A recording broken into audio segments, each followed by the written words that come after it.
नमस्ते मित्रांनो, सुख म्हणजे नक्की काय असते या मालिकेच्या होणाऱ्या 6 फेब्रुवारीच्या भागामध्ये आपल्याला असं पाहायला मिळणार आहे की इकडे वसुंधरा आणि ईशानने प्लॅन केलेला असतो आणि वसुंधरा आणि तिच्या गुंडांना फोन केलेला असतो आणि ती म्हणते की काही झालं तरी गावचा हिरो अधिराज कायमचा संपला पाहिजे, त्याला कायमचा मारून टाका असं म्हणून गुंडांना सुपारी देते। तर इकडे अधिराज हा नित्याचे रोडच्या कडेला उभा राहून फोटो काढत असतो।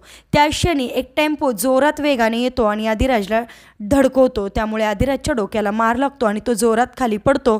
त्यावेळेस नित्या अधिराज असं म्हणून जोरात ओरडते।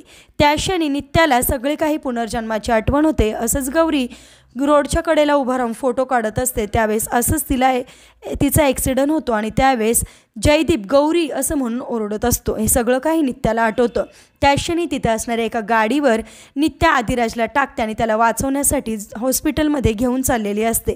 त्यावेळेस ती अधिराजला अधिराज न बोलता जयदीप जयदीप असं बोलत असते। म्हणजेच आता या ॲक्सिडेंटमुळे जयदीप आणि गौरी आपल्याला पुन्हा एकदा पाहायला मिळणार आहे।